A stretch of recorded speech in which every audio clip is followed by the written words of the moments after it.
Just to make it 28-3. Arthur Blank loving it. Up by 25. Toss to White. He's in! What a comeback!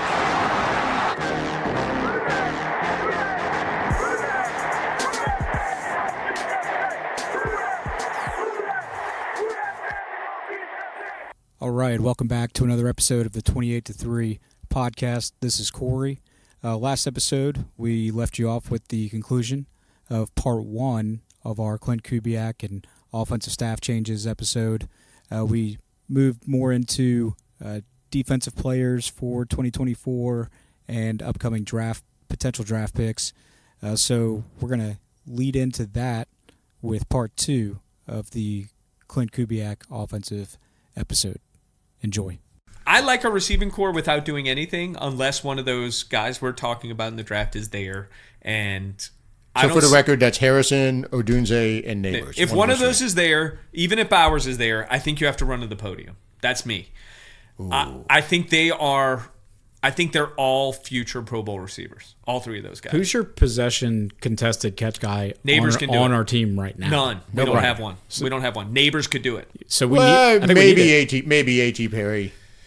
I worry has that the potential for it. He's got to bulk up. He's got to learn the route tree too. I don't know if he does the short stuff very well. AT will fight for every catch. I love it. I said I wouldn't even change the receiving core next year. He's a broke man's Mike Evans. He wants to run down the field and make the jump ball catch. And that's an amazing it's ability. an amazing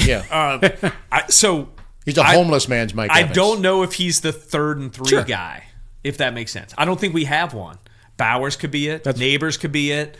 I don't know if Odunze could be it. That's why I was asking. I don't know if Harrison Odunze, absolutely. I mean the get smoked on a slant and still catch it. The thing MT used to do. I don't know if him and Harrison, either of them, Neighbors did it in the offense.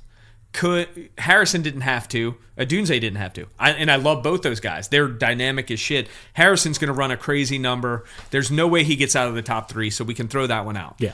Because of his just raw ability. We'll see what Odunze's going to run fast too. But Odunze and Neighbors, will see if maybe the wide receiver position is flooded and we get a big influx of quarterbacks getting picked in the top 15. That's the move right there. Right. That's what could happen. There's a fantasy football style run on a position. The biggest thing we need is for the quarterbacks, that second tier. These guys need to go to combine. They need to crush it. They need to be flying up draft boards. They got to have one of those 70 for 71. That's what I was just going to say. You want McCarthy drafted ahead of you. Right. You want McCarthy, you want Bo Nix, you want Penix, you want all of them, dude. If those three move up. I don't think Penix is going to go before 14 unless he kills it at the combine. He probably won't, but you never know if a team at 12, Penix or whatever, moves up. McCarthy and Nix are better. If you get 6 quarterbacks taken in the top 15 and we're sitting there, there's going to be some badass players. Eight other players to go after that. And then we already talked about the offensive tackle talent. So at least 2, probably 3 offensive tackles. So now you're down. This is 11 a pretty picks. good draft so that to be in the top 15. That leaves 3 other players that are not QBs or offensive linemen. Right. If you get 6 QBs go in the top 13 picks, that would still you're not going to get that. That would still be a lot. No, I don't think Bo Nix and Penix go in the top 15. Penix but you never know. Nix could. McCarthy's the one.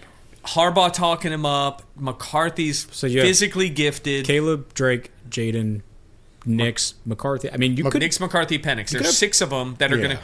You could easily have 5 in the top 13. You could if someone reaches. And you then really hope for that reach. 5, and then if you get 3 tackles in the top 13, I think. At most, you're getting 4 in the top 15. I think it's probably 4. Someone's going to reach on McCarthy. QBs or QBs? 6 in the first round, I think. I think 4. I think Max is right. 5 at most, because I don't see all 6 going in the first round. But Nix and McCarthy. I can see Penix going later in the first, but we're going to find out how much these teams trust in these particular QBs. And or how there's so many teams that are desperate for quarterback. Like, could you see Atlanta trading back to 14 and taking Penix? Yes. Well, they won't trade back to 14. If that's what's on the table, meaning you get extra picks, they're not going to trade a quarterback. Atlanta's not going to trade with us. Not with us, no. Okay, so let's say 13, whatever. They get an extra pick, and they get a guy. Maybe they reach a few picks, but they get an extra pick out of it. Could you see that? I could see it. There's so many teams that need quarterback right now. It's crazy. And the model's proving itself more and more every year that you want your QB to be on his rookie contract, and you don't want to be the team. If you don't have a top 5 guy, you need a rookie contract. Exactly. That's what I'm saying. Absolutely. That's the only it's system in the becoming more NFL. and more popular. No doubt. And you saw it with Purdy being there. Unless you're a team who believes that you've got a high grade on a guy who you know is going to fall to day 2, and you don't have to give that first-round guarantee.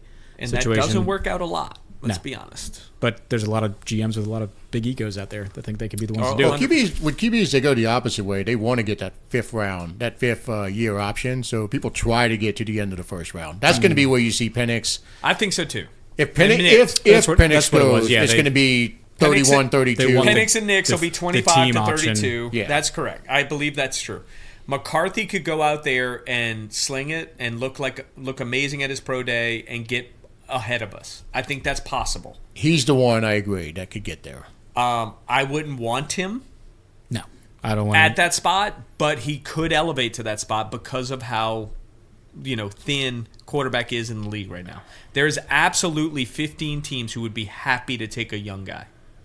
If I knew Kubiak was going to be successful and was going to be here for more than a year, let's be honest, if he fails, they're all out of here. Or even if he succeeds, he could be another head coach candidate. I guess if I knew that we had at least 3 years with Kubiak in that system, I'd be like, take McCarthy at 14. I'd take him. I don't think our team allows you to. No, it doesn't. I'm just saying I would do in an ideal world is I would absolutely take him at 14. I'm not sold on McCarthy as a player. But you got Harbaugh hyping him up like crazy, and Max is right. Physically, he's talented. Jim Harbaugh's also kind of crazy. He's nuts, but he's also an awesome coach. I mean, he's won at every level. I mean, he has been the QB. A 5-star recruit. He's been around. But he has. I'm with Corey in that he hasn't proven it, but his skill set, he could go to the combine and go nuts. Yeah, right? And then you listen to him talk. I mean, he's got the just a dedicated QB, not worried about any. I'm not making a case for the Saints. I do not. I'm not making a case for it. I'm just saying. No, we're talking about it. I don't like his whole sitting. If Peyton were still here, I don't either. I don't like the sitting under the goalpost. That either. Screams head case to me. I sent it to Max, and I'm like, mentally weak. Because at some point, that's going to stop working. So what's the thing he does next? I mean, I'm not worried about that. To be clear, I'm not a fan of his. It's kind of a red flag. I'm saying, like Max says, is that he has the skill set and the pedigree to move ahead of us, which I think would be great for us. Yeah. Because one other player gets picked where we get more options at our spot. That's what I'm hoping for. Could he be a good quarterback? Yes, he could. Would I bet on it? No, absolutely not. Under our current situation, I'm not advocating that we take him. I'm just saying, in an ideal world, like if we still had Sean Payton, I'd be like, fucking take him. But we don't, so that's kind of... Yeah. We could save that for a what-if episode. No, but back to the point, just you got to have that one quarterback sneak into the top 10 or just somewhere ahead of us so somebody else gets pushed down. Just give us options. Yeah. If we are forced to take skill, I'm okay with it. I really worry about our offensive and defensive line. So that becomes tough in free agency. We need to figure that out. I think free agency last year, Saunders, we love him. He's fun, but he wasn't a difference maker. Shepard, you hate on Binks? He was solid. Shepard was solid, not a difference maker, right? If we're being honest. Offensive line, we all know the problems, right? Shepard did what he was supposed to do. Correct. I mean, and fulfilled his contract. I don't even think you didn't sign him to be a difference maker. He's a rotational player. He's a guy you probably want back, though, I think. And maybe if you think we're good.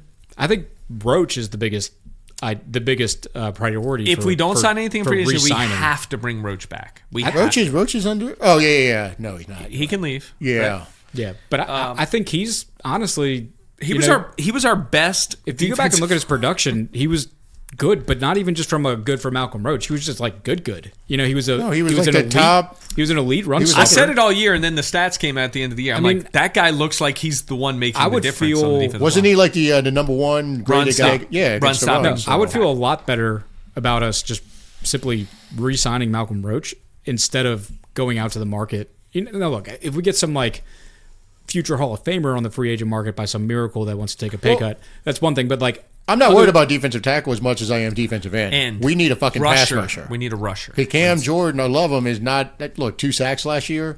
Granderson started off on Granderson fire. is a number 2 But he's a number – ideally, he's a 3. On a Super Bowl team, he's a third guy. Well, we paid him as a saying, 2, so he's got to be a 2 next year. Yeah. He's got to be.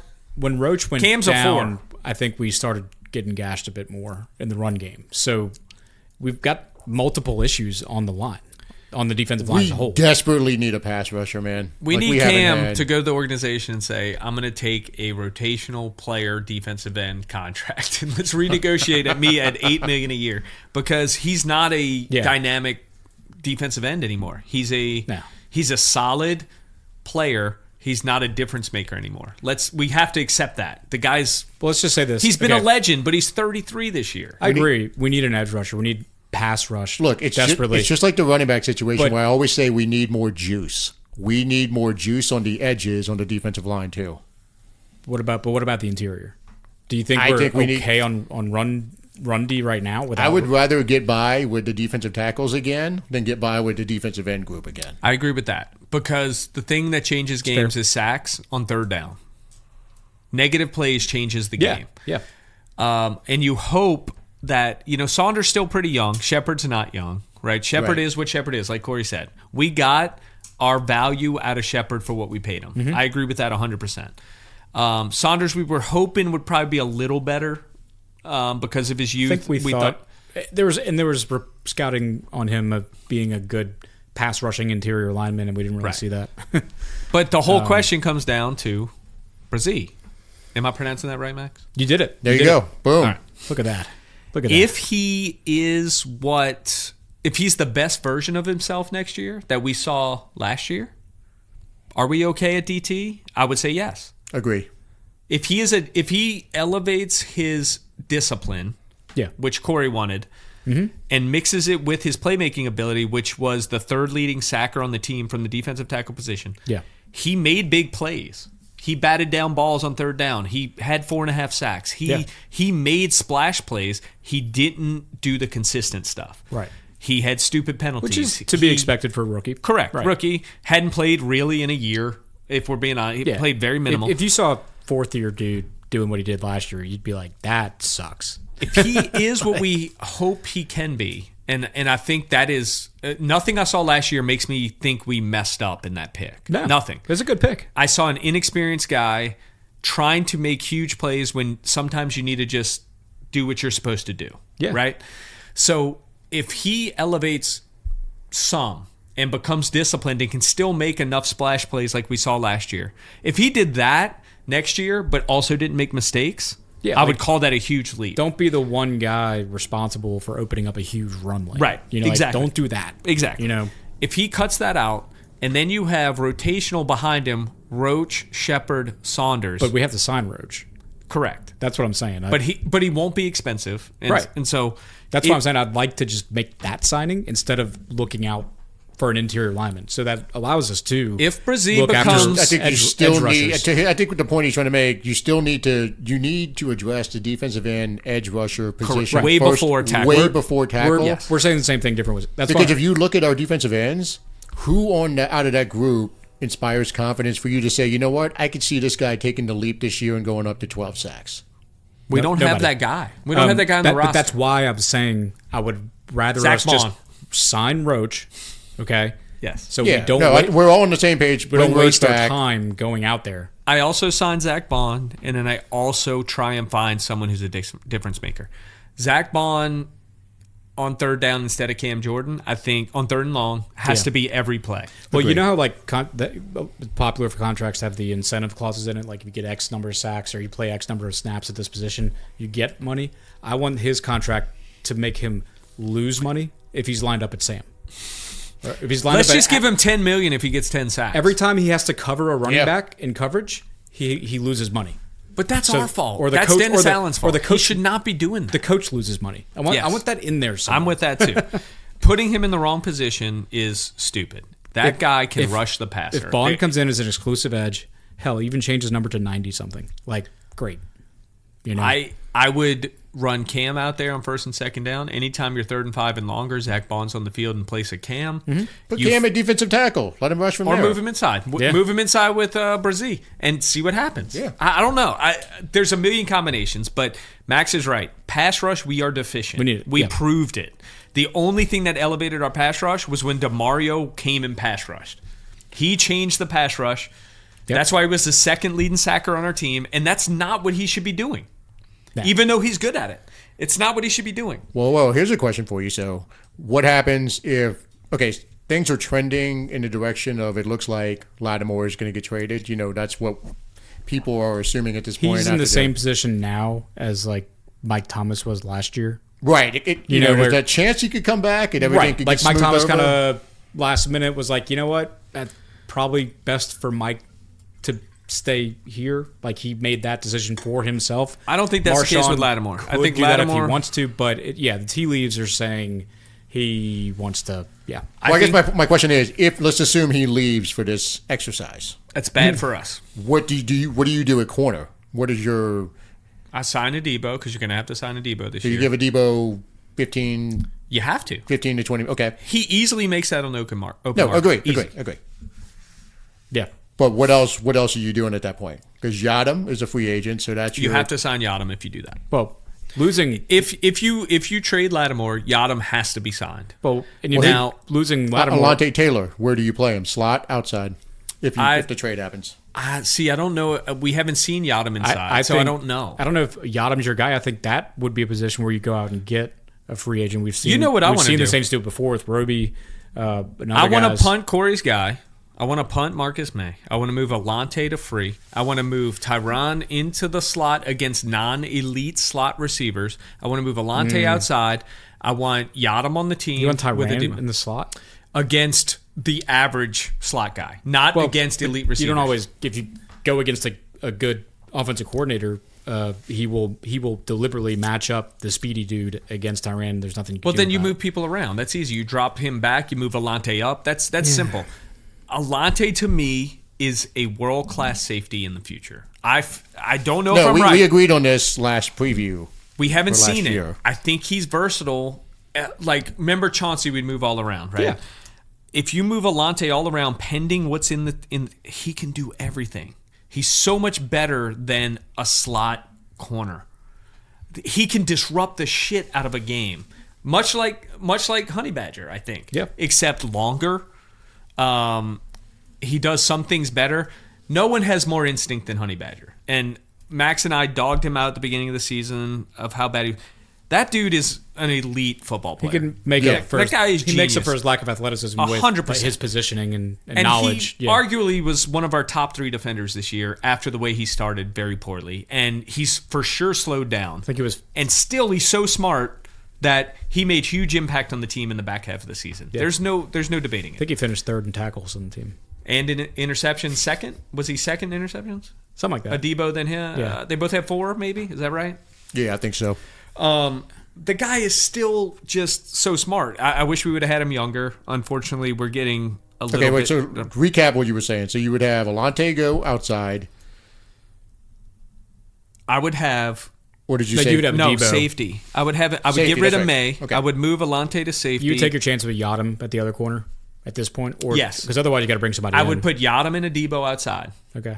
I would, depending on the situation, have Alante and Teron go slot when needed. Does that make sense? Well, Alante outside when it made sense. I understand most that of the that's what time. you're saying. I wouldn't have Tyran touching the slot. It's just too. I disagree. Too easy to get against exposed. non-fast twitch guy, But like non-Cooper Kupp, could- non-Christian Kirk.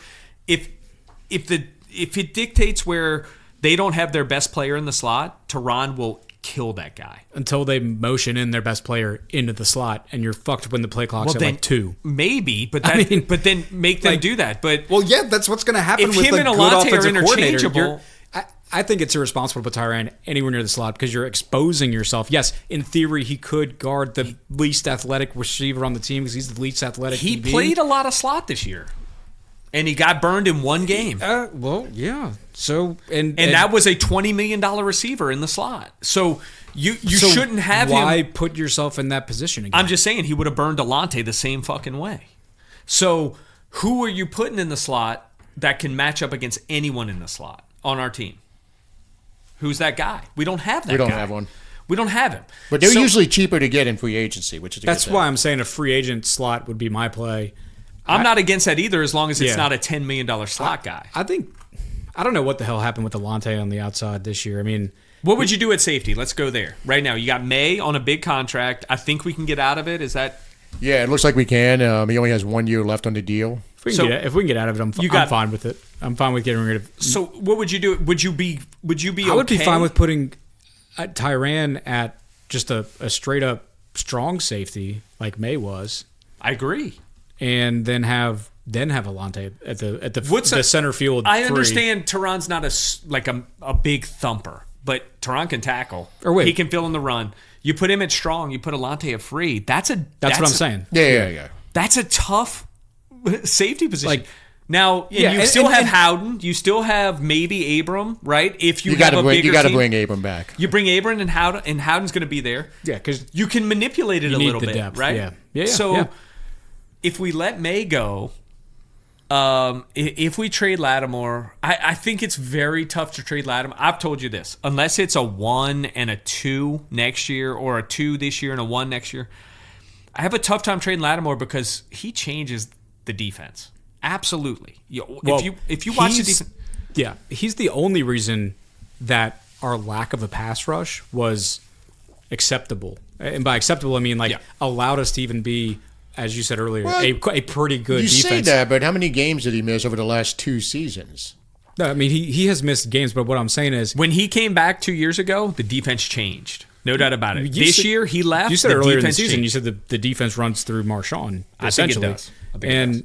If he does go, I think it ups the onus that much more to get a pass rusher, to get a disruptor in the pass rush. Because you got to have a pass rusher whether he stays or goes. Well, but the pass rush and the defensive backfield are 2 positions that any football, historian or whatever, they play off each other. Your pass rush dictates how quick the QB gets the ball out. Right. No, we know this. What do you need to have out of a Lattimore trade for you to feel like we did okay? Right. A first-round pick this year. Yeah. This year, right? If you trade him for 2 2s, are you okay with that? A first-round pick this year? No, 2 2s, no. No way. No. And something decent next year, like a third. Mm-hmm. I don't think you're going to see that kind of haul. I don't either. Be prepared for it to be Detroit's 29th pick or whatever it is. I'm okay with that as long as there's a third to back it up. If you get a first and a third and it's a late first, I can get my head around like that. A 4th even. But here, if we did the I'm whole just thing, saying prepare for it to happen for the 1 pick. If we swap like a 6th-round pick like we did with the Peyton trade, it'd be like, what the fuck? If it's not a number 1 pick, this is a mistake. Yeah. But what I will say is, do you have to sign a Debo versus keeping Lattimore? If those are like 2 separate things, you have to pick one. I'm signing a Debo. Yeah, because he's younger. Yeah. He elevated for sure this year. He was a different guy. He's on the upswing. Lattimore is elite. There's no doubt about it. But 2 years in a row, missing 5 games, I would sign a Debo if I have to choose the 2, and I'm the biggest Lattimore fan on the planet. Max knows this. I think he's the best player on our team. I honestly believe that.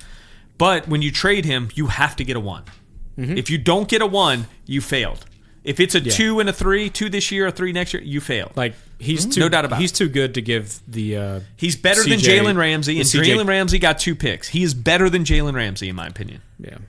I don't want to trade him if we don't get a first rounder in return. I think we're all on the same page on that. This year, correct? This year. I don't want one next year. What's the point of having a first rounder next year if we like? I'm actually fine with getting it for next year. Nope. Because if DA falls on his face, it's very real possibility could happen.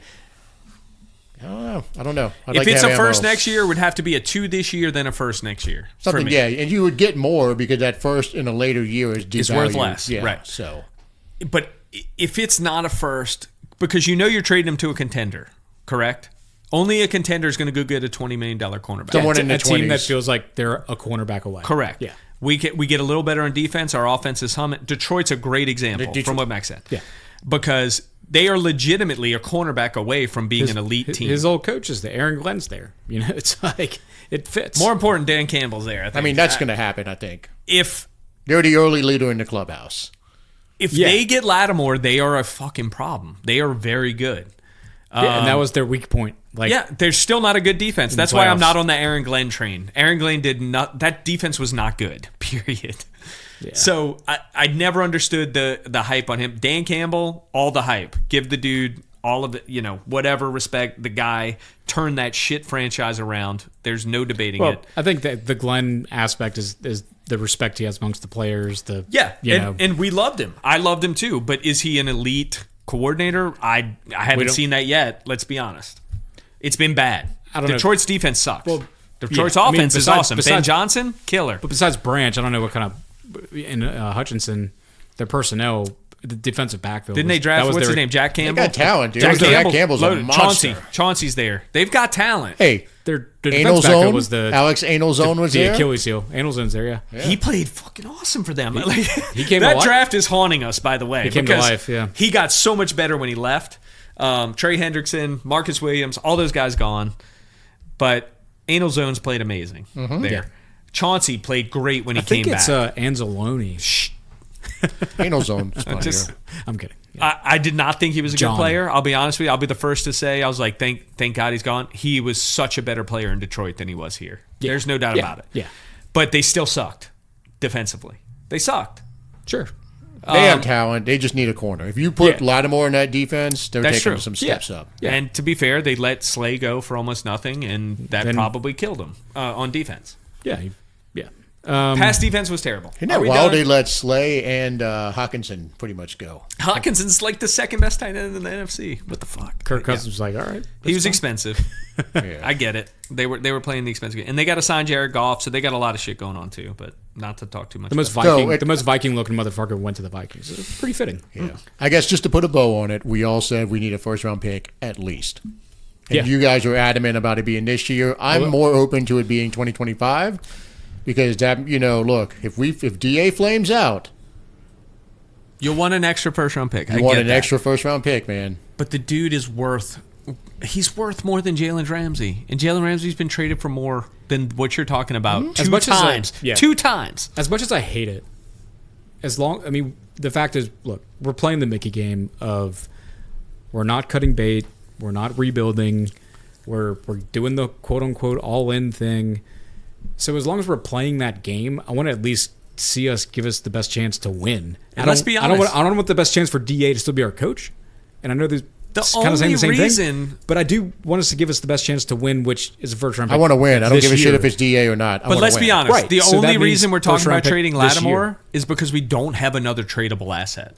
This is true. So he's our best player. Right. So we don't have people on our team that people want because they're all old. No one else in the team is going to get you a first round pick. Right. No, nobody. So that's my thing is God, Olave would get you a first round pick. I don't think so. He would get your first round pick. I mean, you don't think so? He absolutely would. He's 23 years old. For a contender, he gets your first round pick. That's it. It'll be the last after 5 the picks season of the draft. That we just said that he had about not improving and not. He's perceived better than he's been, and he's 23. It's like Brandon Cooks. We would get a first round pick. It'll be a back 5. It's in the 20s. It'll 25, be a 25 26. on. It would not be what we paid for him. Right. We would lose, but someone in that last 5 would give you a first round pick for a 23-year-old receiver with 2 years left. So those are the only 2 assets on the team. And I think it's 1.5. I think it's a maybe on Olave. He's a first. He'd get a first. Without question, a first. He's viewed better than he is. And I'm with you on your perception of Olave, 100%. Our perception of him is pretty much the same, but it's just he would garner a back 5 first round pick from a contender, from a Chargers or whatever. They let Mike Williams go. They go come trade and give us a first round pick, thinking Harbaugh would love Olave. Yeah, 100%. But isn't that wild though? We only have 2 assets on the team. Looking across the board, that you could say, you know what? I feel confident the Saints could get a first-round pick for this person. Yeah, 2 guys. God, that's crazy. Now, Ramchak, 2 years ago, you would have gotten a first with no problem. In the good old days, not anymore. Not anymore. 2019, 18, the good old days, you'd say we'd have like 5 on the offensive side alone. Yeah, for sure. But so, yeah, that's quite a drop-off when you can only say 2 on the entire team. Did you see the, I want to say it was Bleacher Report. Somebody posted a screenshot of it. One of their writers wrote an article or sent out a tweet saying that the Saints should trade Alvin Kamara to the Ravens for the 7th round pick. It's like, but why would reality. you even hit send? That's not reality. That's not reality. That is not reality. What are you getting, a 5? Let's be honest. So for context, $15 million cap hit. What's he get? It's not because he's not worth a 7th. It's because of the cap hit. Yeah, but you're still getting a third you're getting a 4th. A 4th? Maybe a 4th. But his value, if his contract was lower, would be much higher. His contract is what makes his value so much lower. But this particular tweet didn't give any context of the contract. It was just like, oh, the Ravens would be a great fit for Kamara. Who says no? I saw it. Yeah, I know. It's like, who says no? What the... Yeah. Alvin Kamara is worth way, and I'm, of the 3 of us, the biggest detractor of AK. Idiocracy on the Twitter. He's worth way more than a 7. We know that. The problem is he's the second highest paid running back in the league, and he's not the second best running back in the league anymore. That's reality. Yeah. Right? So you have to get someone to take on the contract for the trade, and Max would know better on the salary cap implications of that. Or all these teams that brag about how they're doing it right because they have $80 million in cap space. It's like, hey, Commanders, you could use a Kamara. Yeah. Like, but the reality is, he would don't tell us we're doing it wrong, and then you're doing it right, but you don't want to. You're saying he's devalued because you can't sign him? The reality is, he would get to his new team, and there would immediately be a restructure. Yeah. Right. And to where it's going to be. What you wish he would do is just restructure with us and stay here for $6 or $7 million a year for the next 3 years. That would be awesome. The way it just never works out that way. Is that we're going to end up keeping him till he retires, and when he retires, it's going to be like $20 million dead per year. Right. We all love him. There's no doubt. Like, he's an all-timer. He's a top 10er for the Saints ever. Yeah. But he's way overpaid too. It's the same thing with Cam. They're both just way overpaid, even though we love them. They're way overpaid for what they're producing right now. Yeah. Right? I think Kamara, he's definitely overpaid. And this year it's fine. Next year's the year where it just next year's bad. Blows up. But the dude, I mean... This is his last year here. It's got to be. He's the second highest paid running back in the league. We know he's not that right now. We know that. We all know that. It's a big if we're being honest. Look, it's a big old, let's see how he does this year with a brand new coordinator. It's the best system for him. I could see him having a huge year. I could see 1,000-yard receiving year for him in that. And I hope if he's used properly, I hope it's Kendre in the run game and Kamara in the pass game and Kamara going 500, 1,000. I would love that. Kendre the lead running back, Kamara always in there, and get him out in the space. Get that dude in the space. Yeah. Let's see it. Yeah. I want that 1,000-yard year. To Max said put a bow on it earlier. I wasn't sure if you were talking about the episode. That was 9 hours ago. But for my version of putting a bow on it, we've talked a lot about the players that would most benefit from Kubiak, et cetera, et cetera. I think this signing, this hiring makes very clear that there are 2 people who have the most pressure on them now with Klint Kubiak coming in, and that is Derek Carr and Dennis Allen, squarely. Right now, with Kubiak coming in, Dennis Allen has no excuse. I know we said that. We said that last year where you brought in all those guys, but now that you have brought in a guy who, if y'all are correct and I'm wrong, I hope I am, that has all the control on offense, you handpicked him, he was your guy, he's bringing in a brand new offensive system. If you're Dennis Allen and you can't take care of your side of the house on defense, and you can't take care of your responsibilities as the head coach, do head coaching things to get this team navigated into the playoffs, because South's going to be bad again. We have a tougher schedule on the AFC side, but divisionally, our division has to play the same team. So we should, same as last year, same reasons as last year, at least win the division. If Dennis Allen can't do that with Klint Kubiak, that's an issue, so there's pressure on him. And then Derek Carr, I say that because people have gone on record that have worked with Kubiak before, that Kubiak tries to make it easy for the QB. So Carr doesn't have this whole excuse of like, well, I couldn't pick up a new offense, it's a brand new system. It's like, dude, this is, if Brock Purdy, Mr. Relevant, can pick it up, and I know there's a lot of ifs that go into that, but if a guy like that can thrive in the same type of offense, then you, Derek Carr, this year, you have zero excuse. We all know that Carmichael can make a complicated ass offense. It can be hard to understand. That could have led to the communication issues that Carr had with Olave and everybody else.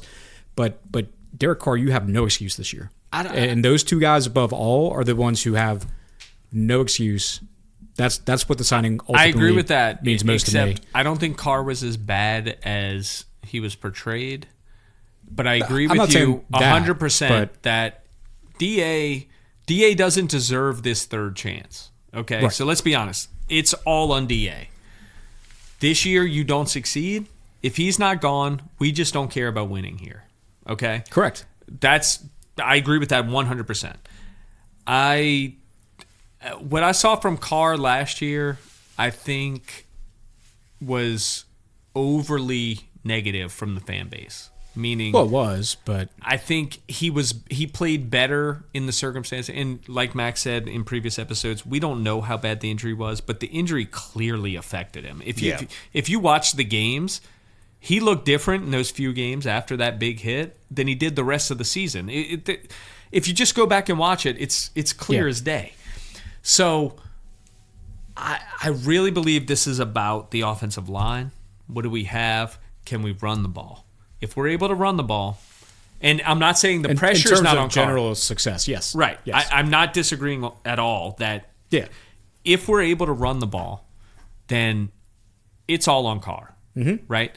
Because he had no run game. He had no offensive line, and he did okay. Yeah, he had a decent level of excuses. I'm not saying that in a bad way, but I mean, like, if he wanted to point to certain there was areas, no run game, that's for sure. Other than Taysom Hill, when Taysom Hill played big snaps, there's teams with QBs where the rest of the team is good enough to where that QB can't point anywhere else. Right. And we didn't do that this year. There's teams where if the QB got to the podium and said, well, we didn't take care of the ball, it's like, motherfucker, you fumbled twice and had 3 picks. Like, Like, Carr, to his defense last year, could be like, we need to do better on offense, and that was an accurate we because he was getting tattooed. Our running backs averaged less than 4 yards a carry. But I think that's not acceptable in the NFL. It's not. Yeah. So you give him, let's say Kubiak can institute a run game that gets you, that 4.2, 4.4 yards a carry that he's done in his history. He's got that on his. Now he had Christian McCaffrey. Is our personnel as good as Christian McCaffrey? Probably not. We know that. Or their offensive line, right? Or their offensive line, correct. We don't have a Trent Williams. We don't have, I guess the main thing, right, we all agree on the general aspect of the offense. I guess from a Carr standpoint, Carr looking outward, is that he can't have these communication issues. There can't be this whole, I thought you were going to run and you stopped. And, well, let me ask you this. Hold on. That's not 100% on him. How'd you feel about the Kelsey Reed situation, Corey? It takes two to tango. I'm not saying that the receivers weren't wrong too, but I'm saying there were noticeable times when Carr changed the call at the line. Here's my thing, and that's because Pete's system is so fucking complicated. No matter who was wrong in that situation, none of the players were wrong. McCoy wasn't wrong at yelling at Carr. Carr wasn't wrong at yelling at Olave. It's football. This is football. Right. And you saw Kelsey yell at Andy Reid. This is football. This is tense, competitive. This is alpha craziness, right? So let's not get overly concerned. That part, I'm okay with all of it. I'm okay with Carr going nuts. I'm okay with McCoy bitching him out. I'm okay with Michael Thomas bitching people out. As long as it's about what happened on the field and wanting everyone to get better, I'm okay with it. Agree. Yeah. And that's not I don't mean the interpersonal communication. I just mean communicating the right plays to the right guys. If what they say about Kubiak is right and he makes everything easy on the QB, then Derek Carr, for doing his job, should be set up to do well. If you give Derek Carr a run game, you're right. Yeah. 100%. Shouldn't he has take no him excuse. until late in the year to click. No excuse. Yeah. If you make it easy on Carr, he has to succeed. He's 12 years in the league. He's been successful. He has to deliver if they give him a good situation. Yeah. So I don't feel they did that this year. I think at the end of the year we did, and we started to figure it out. Andrus Peat, we all called the MVP of the season, which is sad. But accidented our way into a left tackle. Right, we did. And all of a sudden, Carr looked like a top 10 quarterback. Yeah. From out of nowhere. But that's another reason, and the biggest reason for me, again, why it's a good hire for general aspect we all talked about, but A+ for Max, A for me. What'd you decide on? I'll go with A. Okay. It should give us some level of finality to the biggest issues that we've had. I know Carr, but DA specifically. Can't get it done. Again, Carr is not near the biggest issue on the team. He's not. A in big my issue. opinion. Dennis Allen being the biggest one. So That is obviously the number one. he's got no issues now. It was Pete, then it was DA, then it's offensive line, then it's defensive line, then it's Carr. Because Yes, at least the I agree O-line's with that. got nowhere to go but up. Right. Correct. And they have talent. That's the good news. Yeah. Maybe we can Yeah. figure something out. So, but anyway, do you got any final thoughts on this, Max, before we close it out? I am tapped out. Yeah, right. It's this was a good 30-minute, hour, 26-minute episode.